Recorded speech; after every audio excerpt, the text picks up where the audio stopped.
Hello, good afternoon, and welcome again to the Rabell Realty Group podcast. We are broker owners, Kristen and Rebecca and Rebecca Johnson. Happy Monday. Happy Monday. Thank you for joining us again.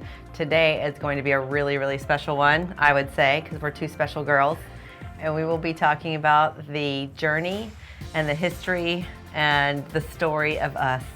Kristen and Rebecca, how Rabell Realty Group came to be, how we met, all those fun facts for you so you can know us.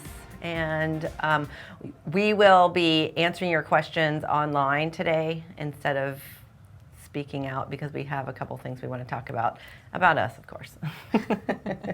So first of all, I do want to say, yes, I want to say that couple field house is beautiful. Unfortunately, it's already under contract, but I just have to tell you, Brick City is who does our videos, and those videos are amazing. So we do order them for all of our listings, and we love them. We have great photos, great videos by Brick City. So wanted to shout out to Brick City. All of our videos for the listings for sale have been through Brick City. They're very beautiful. Great work. So I know today we're going to start off. We always get a lot of questions.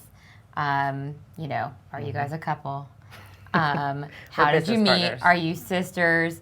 Get that a lot almost, too. We both have blue eyes. Sisters from the different mothers and fathers. Yes. Sisters by choice. Yes, Right. we're family.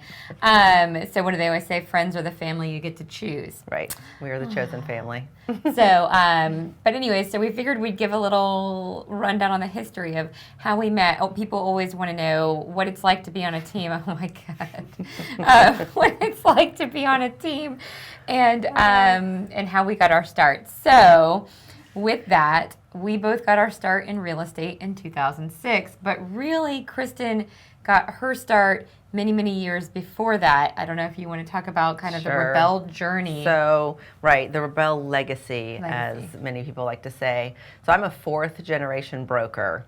My great-grandfather was a broker-developer in Cuba, and then in the 1950s, late 1950s, my grandfather, who on that picture, to me, maybe to you also, on the left, Paco Rabell, Francisco Rabell, he journeyed over here from Cuba, and then a little while later, which is a picture right here, my dad and uncle and grandmother came. That's so cool. Yes, and they came in actually May 19th, 1959. My grandmother liked to write on the back, which was really helpful, of these photos. And they came, my grandfather first went to, this is kind of a fun story, so it'll be a little longer, but first went to Philadelphia, and he worked kind of for the government and knew what was happening in Cuba and just knew it was going to be devastating for him and the family. So he came here and told them, I'm going to bring back light bulbs for the revolution.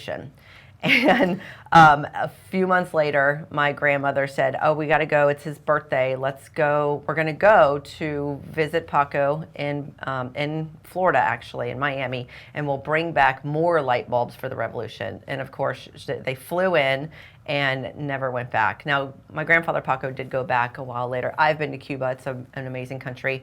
But they never moved back, and they always lamented about how much they missed it there.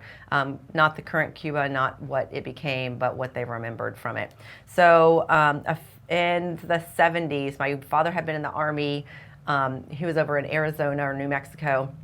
And my grandfather, my uncle, was over in the west coast of Florida, so Destin area, Fort Walton Beach area, and he started developing. So he wasn't really getting into real estate, but he was still getting into the industry, developing, building. And my grandfather said, let's go ahead. He was working for Mabel Gore Real Estate, who just, if you know anybody in Gainesville, is Becky Bessinger's grandmother. So that industry line has come all the way into fruition now.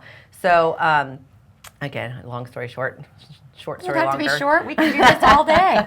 So my grandfather was the only Spanish-speaking realtor in Gainesville, and Mabel was getting a little older, decided she wanted to just retire. He had worked with a couple developers. From stories I know, he helped sell a little bit of the land to Butler, that is now Butler Plaza. So he's really more into developing, selling land, and developing with some local owners or developers in town, building buying land, selling land, and then building condo complexes and things like that. So he asked my father, come back, you're done with the Army, let's get over here and start the the company with me. And so they left the name Gore for Mabel Gore and added Rabell and started Rabell Real Estate back in 1974. And so that was the story of my grandfather being a broker, and then my father became a broker. If anybody knows, I would say, property management in Gainesville, you probably know of Evo, which is my dad, and Paco Rabell. Paco is more of the salesperson. Everybody loved Paco. What an amazing man. He was so fun. He was always out dancing. I remember his 90th birthday. We had a ton of people, and it was overflow of people, and we danced until about 2 or 3 o'clock in the morning, or at least that's what I remember. I would go out to parties, and I would be leaving to go home, and he would be coming in to I go remember party. we ran into him at one at Bo Diddley, and he was out there in the middle of the floor dancing with people. And Well, we didn't only run out there. We actually took him, and we had like a Rabell party there or get together there, and we show up. And basically, the band up top is like, oh, llega Paco, which means, Paco is here. And there's a sea of people that open for him to go to the front, and then everybody's dancing with him, taking videos and pictures. So he was really well known in the Spanish community, the Spanish-speaking community, bringing homes, bringing people here, really as the first realtor to speak Spanish, and not the only one, eventually, thank goodness, but as the first one, people just loved him. And some of his best friends were 40, 50, 60 years younger than him. Oh gosh, that may be a little, yeah, so he just passed away, July 24th.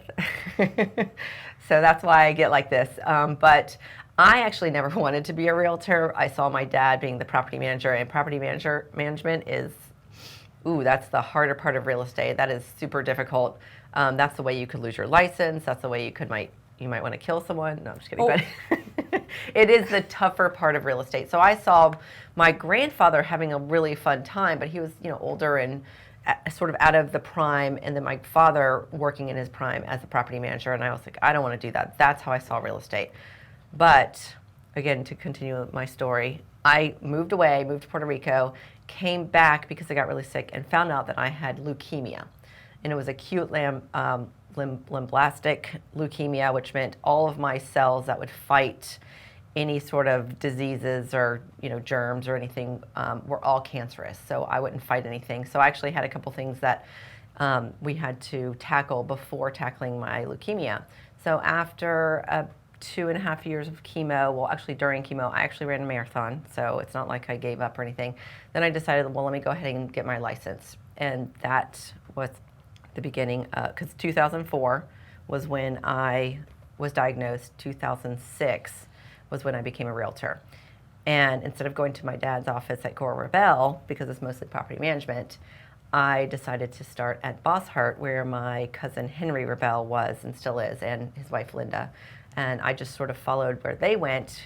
Rabell in Gainesville, real estate is huge. Actually, Henry's brother Sal is a realtor down in Sarasota.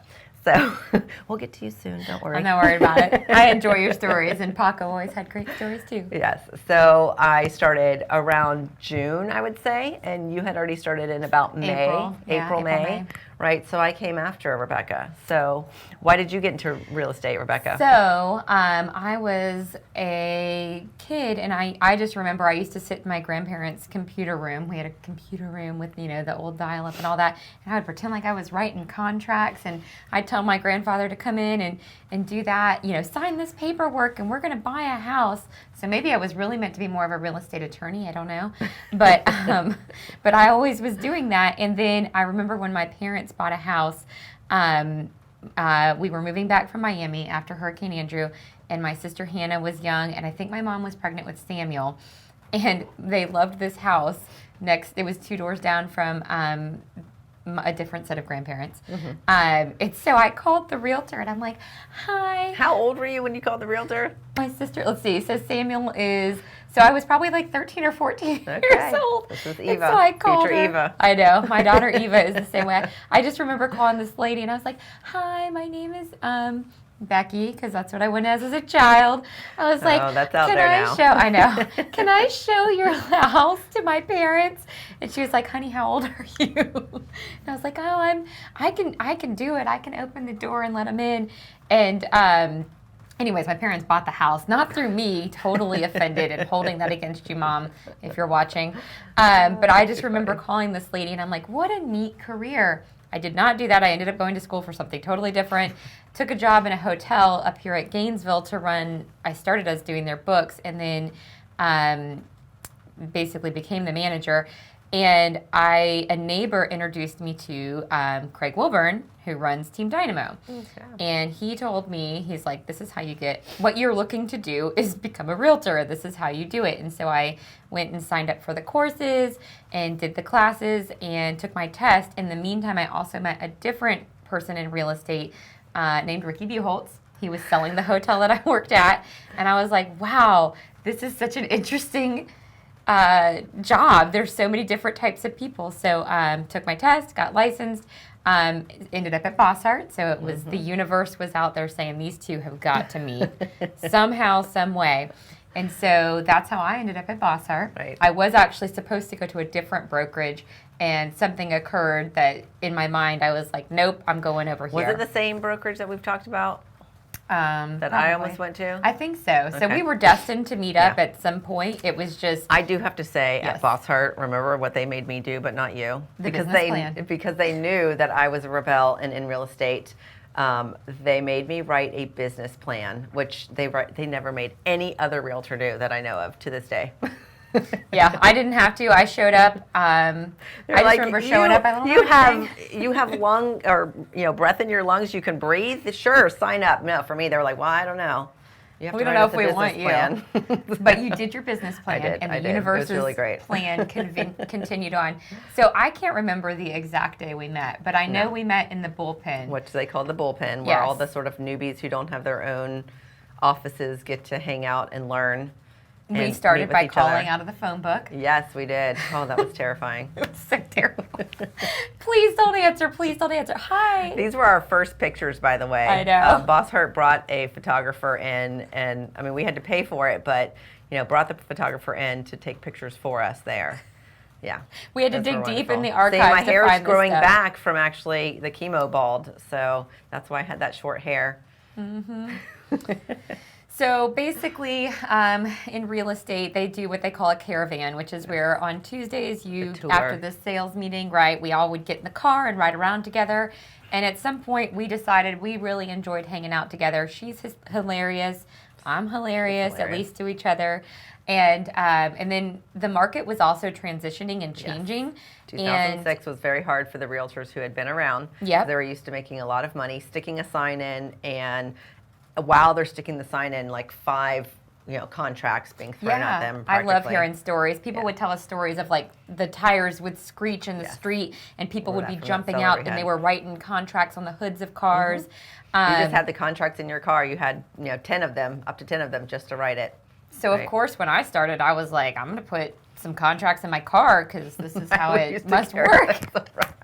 I used to carry a little filing cabinet before with me. e-citing really got here also. I mean, Yes. think it's 2006. That didn't really happen. It's weird. I remember our first cell phones. I had a pink I razor. had the pink razor. And we I thought still we were have the that thing. coolest things ever until we discovered the BlackBerry. Yes. Which I don't even know if those are around. I didn't have for very long. I kept that pink razor. I loved I know, the flip phones were like, these phones flip and they're a lot thinner than the, Yeah, the so, old fat ones. yes, someday our kids will watch this and be like, What cell was phones? that? What? Oh, right. So we met Oh, and so started working together, started doing mail outs. We always tell our agents about, we did whatever it took to get where we are today. Our managers then would say, go door knocking. I kid you not, Yeah, we would we show went up door in knocking. suits.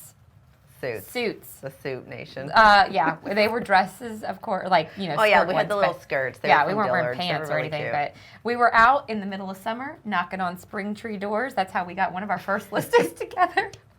So We were terrified, but yeah. I think we had so many no's.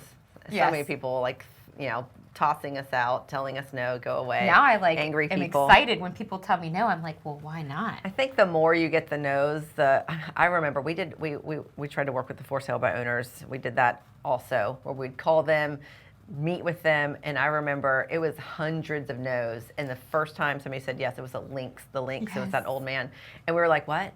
Yeah, we were like, oh. Wait, hold on, we don't know how to deal with yeses. We're fine with the no's. What do we do with the yes now? Do you have a contract? What do we do? Oh yeah, I got my rolling filing cabinet in my car. Let me go get one out. Oh, gosh, remember that we had the rolling file cabinets? Yes. Yeah. So, you know, different ages. We didn't have the technology that we have today. So, yep. So, phone books, door knockings, rolling filing cabinets, a Razor cell phone. You can go look that up. By the way, this was before we were even a team. That's right. We were just two realtors trying to work and figure it out and work with each other. The very first thing that we teamed up on was that listing that we got from door knocking in Springtree, and we decided to list that together. And it saved us on marketing, so that we could put it in. I remember there was that channel. I don't think we put it on the channel because that was already going away. It was called Go Scout. Yes. But I can't remember what it was called before that. But I remember like Channel 8 or something, and everybody had their listings on there. It was super expensive, and then putting it in magazines. Yeah, we put it in magazines, Homes and Land, and all the little real estate. I know you're still out there. And the Gainesville Sun, because Bossart ran that enormous ad. The two-page ad. Yep. Oh, God, those were amazing. Oh, man, I wish we still have an old one at the office. I wish I still had it because it had one of our listings in it. So. I know. It's somewhere at the office. We have an old newspaper. If we can find it, we will put it on the blog because we were so excited that our listing was had this little tiny blurb that we would be there from color Sunday. Picture. Yeah, those were the open houses on Sunday. That's why it was the two-page spread, the color spread. That was great. Yeah, so, we could split the cost of listing that, and because we had kind of acquired it together from, door knocking together. And then I remember, so this is another little, Kristen aside, because Henry was my cousin, and, family helps family. I don't really know why. Thank you, Henry, for doing that. I have no idea why you did it at this point. But he helped me procure a couple of listings at an upcoming condo complex, and I ended up getting a buyer that bought 3 of them. And so I had like $1 million sale that year and made really good money, and then the market tanked, and that was 2007, so our second year. And I remember Aaron Bossart bringing me aside and being like, "You're one of the top agents. What did you do, right?" And I was like, "I don't know, luck. I was in the right place, right time. Just happened that way." That's why we always tell our realtors to get listings, because you have a listing, you have a sign, you have someone call you, and that buyer could be the money buyer. I mean, 3 units in one place. That was pretty amazing. And these weren't the cheap ones. These were like the penthouse ones. These were like $300,000-$400,000, condos. So actually, one was a $500,000. So, that was pretty amazing for me. But the market was just completely rolling around. It was, listings weren't selling, prices were dropping. People didn't have equity in their homes. I remember, and I won't name you, Sky Mays. Just kidding. We love you, She's one of our realtors now. She wanted to list her condo, and 6 months before, they were selling for like 180, some crazy stupid number in Rockwood by a place that has never made it up to there again. And I had to show her the numbers, and she was just devastated and sort of angry that she couldn't get that high 180 for these 3 bedrooms that they were getting, just 6 months before, but it was tanking. It was and really fast. The market was just completely changing. So I think in 2008, we had done a couple deals together where we had the listings together. And, sometimes I would get the buyer, sometimes she would get the buyer, but we weren't really sharing those. And it was getting a little confusing. Plus, it was getting expensive and scary, and everyone was nervous. People were dropping out. We remember the girls and guys that were in the class with us when you come in, especially Bossart, where they do a lot of they grab a lot of newbies so they can have training classes, for the first week or 2 that you're there. And we were in those classes with those training, and those people were dropping out of real estate, and so we basically we were freaked out. So. We're going to take a break, though. We'll be right back. We'll tell you the story later. My name is Megan Greenhampton. I represent Team Kristen and Rebecca at Rabell Realty Group. The thing that made Kristen and Rebecca stand out versus other options were that they seemed very supportive and had a very good reputation. I have stepped from behind the scenes in an admin position into feeling confident enough to be a realtor myself. They are brokers that actually support their agents. They are not looking to just further their own name in the business, they actually do pass along leads to other agents. I would recommend Kristen and Rebecca's team to others because they are supportive, accessible, they are empowering, and very positive. I'm very happy here. I've been to 5 other brokerages, and this is by far the most empowered, successful, strong that I have felt.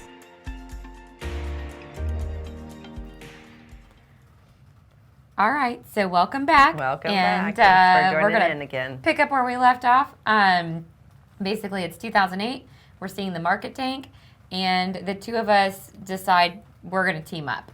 And I think that's when we actually created the Kristen and Rebecca domain. I would say or very so because close. we started things pretty early with domains and online, finding us. And I mean, Facebook came along. I remember we made one like Facebook Facebook is for fun, yes, not for work. Business. That's and right. then like immediately it turned and we jumped the bandwagon. We of immediately Facebook. were like, delete that page. We're over here having fun with our social media. Right. Yeah. So we suddenly became like the queens of understanding the new market, which was sticking to it, not dropping out, and just whatever was coming out our way, taking it on. So short sales became a part of our life as much as everyone hated it. And I mean, it went, right now we have, correct me if I'm wrong, 1,500 realtors. About 1,500, yeah. It was right around that as well when we started. It was, droves of realtors coming in. And by 2008-9, It was like down to 550 or 600, I think, somewhere around there. and so I do have to say, like, I love all you new realtors. Nothing against you, but the 550 that stayed in, like, those are, our people. They're like ride or die with us. I mean, that's how Right. when I talk to them, I'm like, I have nothing but respect for them because they have gone through something that I hope we don't ever have to go through again, but that was difficult for everyone. You're just scraping by, and some would pull a second job on and then leave for it. But those that stuck around, they figured it out. You either use you survive on your sphere of influence. I know that I survived off of having savings from the 2 years that I started. That I had a little bit of money, and I just said, let's just do whatever we can. We started marketing towards foreclosures and short sales, and we learned all the facets of it, and we didn't give up. I mean, luckily we did. I do have to give Bosshart credit for pushing us to not give up. We were there for 5 years and learned a lot. I will always say that that's where we were born at Bosshart. Yep. So we have mad respect for them. We did move on eventually, and it was still during the crazy market of all of this happening. Now, 2011 was when it was really tanked. At that same time when we were starting at Bosshart, back to Ricky Buchholz, Ricky was working for Tommy Waters, a builder in town. And he had a partner. With several builders, but that yes, one. but that one. Oh, yeah, several. Well, sorry, we can't forget the other one. Tommy Waters was the main one. Yes. And if anybody knows Tommy, a brilliant builder, but a tough guy to work for. I mean, he had to get up at like 5 a.m. to go meet with him. So his partnership had dissolved. And we were in a new partnership, and everyone told us it wasn't going to work. I mean, including Aaron Bosshart. This partnership's not going to work. No one ever works out. Most people are husband and wife or married to each other, and even then, sometimes they don't work out. So, but we were like, what are you talking about? We have fun together. We want to hang out. Who cares? And so, Ricky brought us on. And that's really how we started into new construction. So he brought us on basically to do all the work that he didn't have time for, which was open houses. Literally felt like every day of our life. So we were always doing open houses, always at the houses. And I mean, we got to show a couple others. It's not like you're at one house the whole time. You're showing other things that Tommy's building, and then you get to know about where else he's building. So that was really the kickstart into new construction. And then we worked for Joyner Construction over in Tower 24. And I mean, the list could go on of what we worked with builders, but that was the start of it. Yeah, he definitely gave us our start. I remember he used to walk us around the sites and point to things and tell us, and because he said if Tommy or his guys show up on site, and I can't remember, I can't remember the project manager's name at the time, but he's like, you better know if they ask you a question, you better have the right answer. Yep. And I mean, it definitely made us very detail oriented and thoughtful in how we do new construction still today. So but even just working with sellers in general, tough sellers and buyers.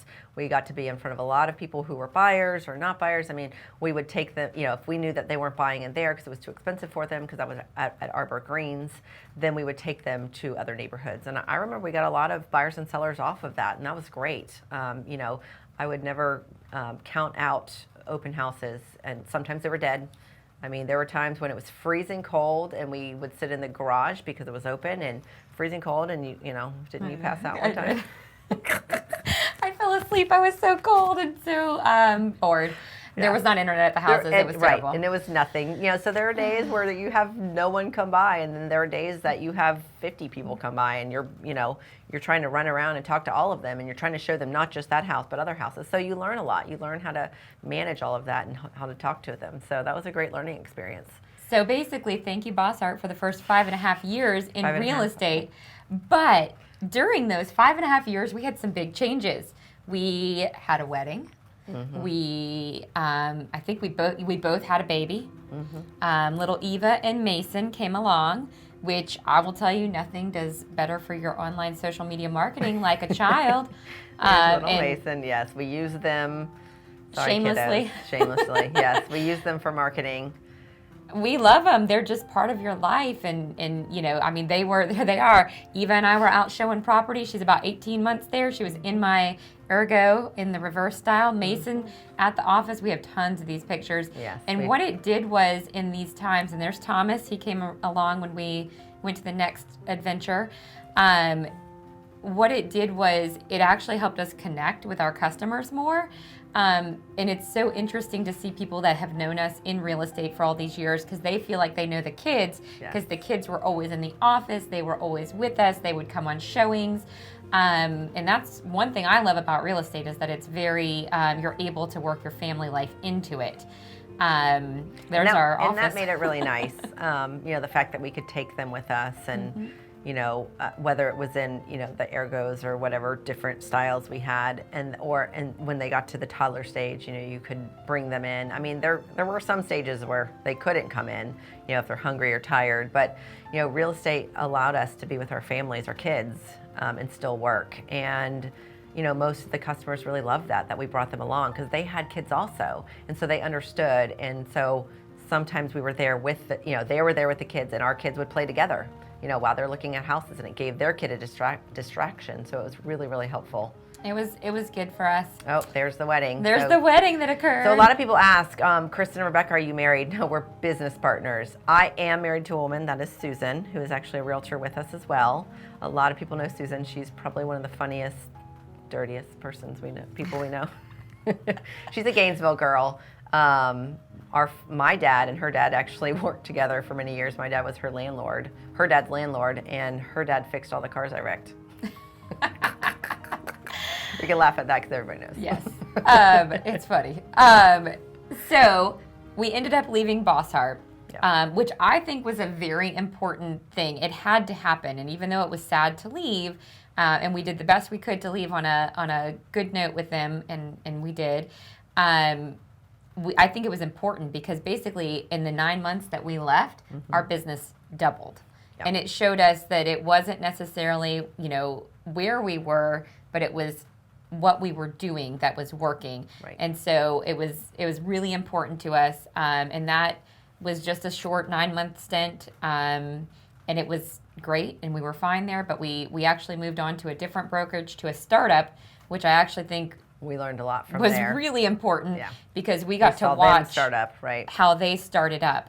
And we were there for about 4 years at that one.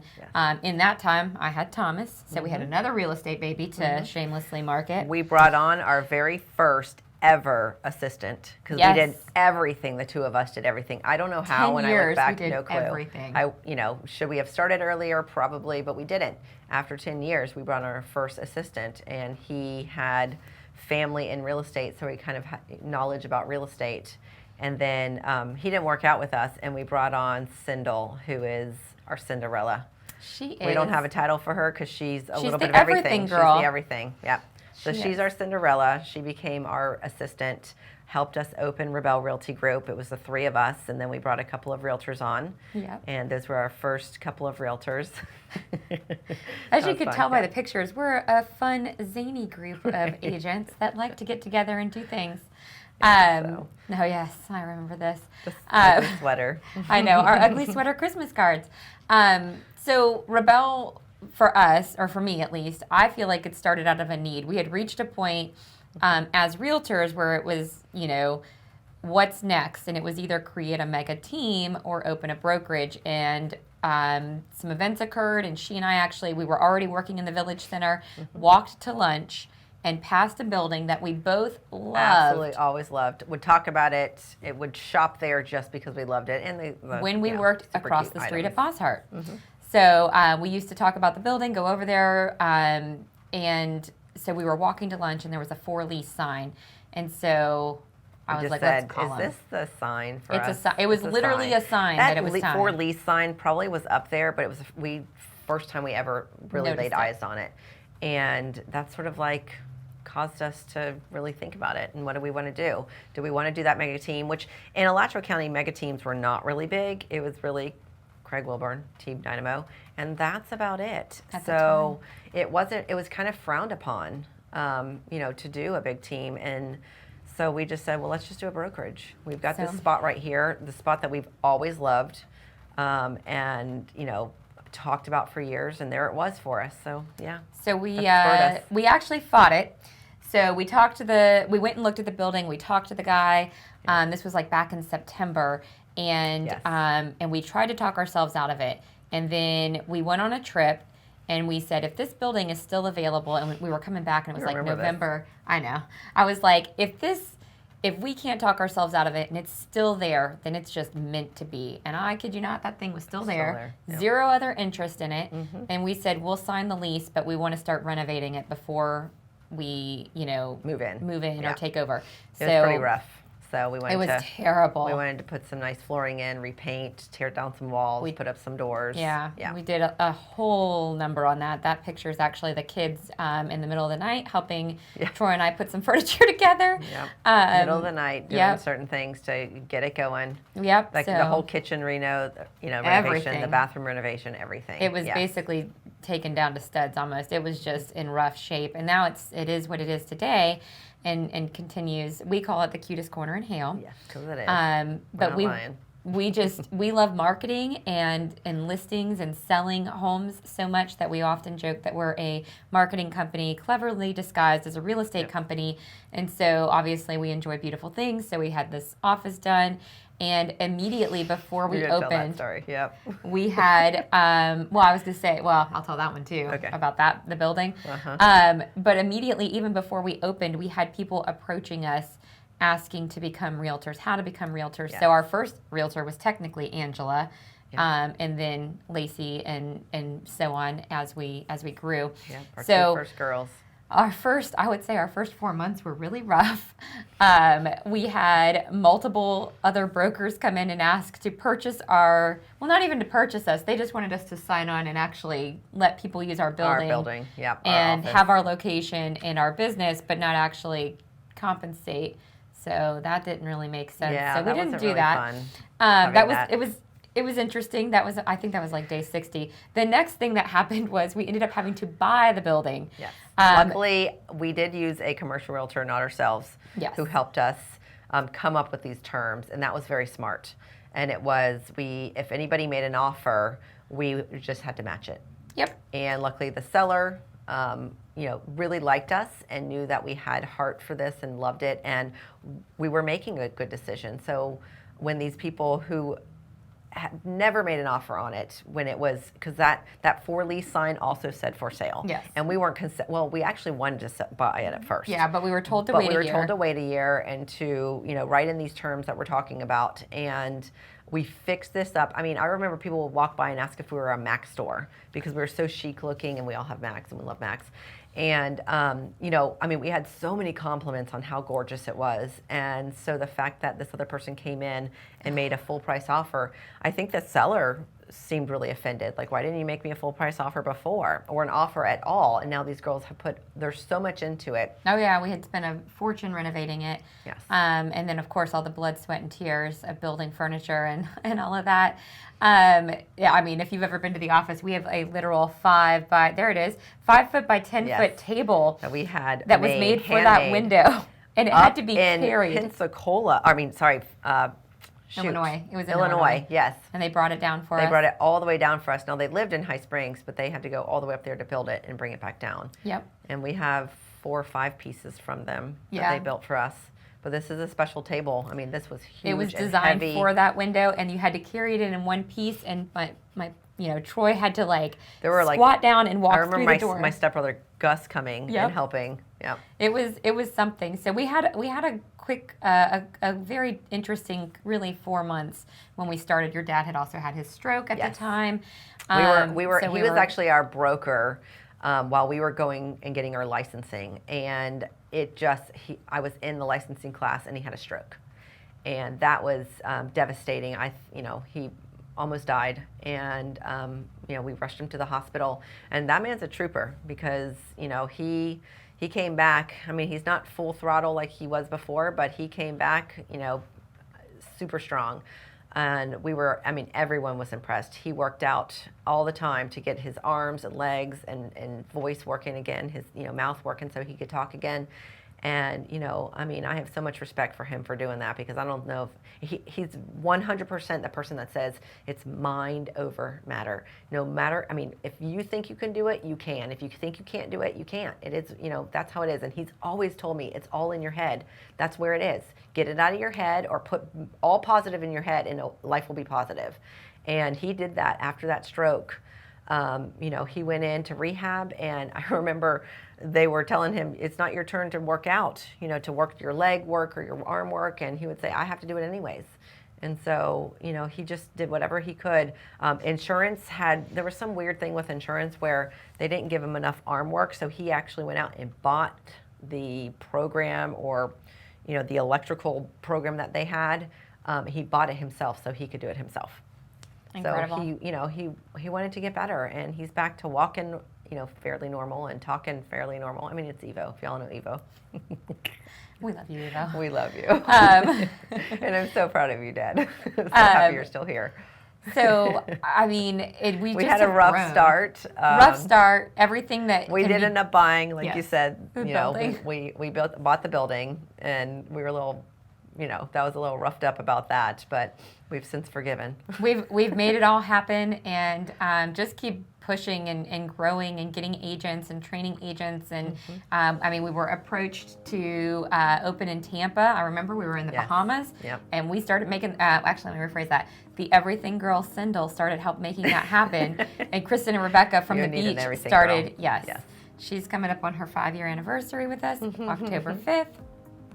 And she's about to get married. So that's what I love about real estate, is we have a group of agents that have come in. Past customers, friends, family, Susan, obviously, that have come in, and we get to be a part of each other's lives. We get to experience weddings and babies. Rabell Realty Group alone has had numerous babies. Yes. We've had several agents have babies. I had another baby.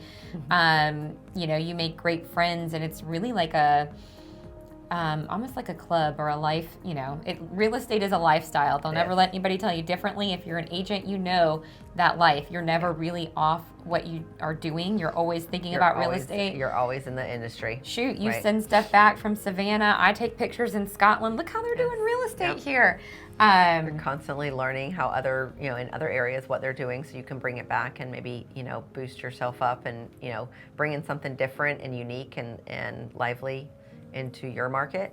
That's Kristen the real couple right Thursday. there. So that's Troy, and which is Rebecca's husband, and Susan, my wife, and we have a picture that we don't have on there, but it's literally of Susan and Troy with our kids at school, dropping them off because the two of us were working and We were at couldn't a make conference. it. And it was like the family picture. It looked like the cute little family. We have so many good pictures of them. This is actually not so great, but it was the one I could find. But we have so many pictures of them, and we always joke how they're really the couple. They're the cutest couple. They call it the cutest couple award, and they're always taking pictures and posing together. It's hilarious. We have a picture of them in Dallas, and it almost looks like they're holding They hands because do. they're standing next to each other. It's funny. We know what's going on. But so that's what real estate is for us, or for me. I mean, we know we've got some questions. Oh, there's Elio. I threw that in there.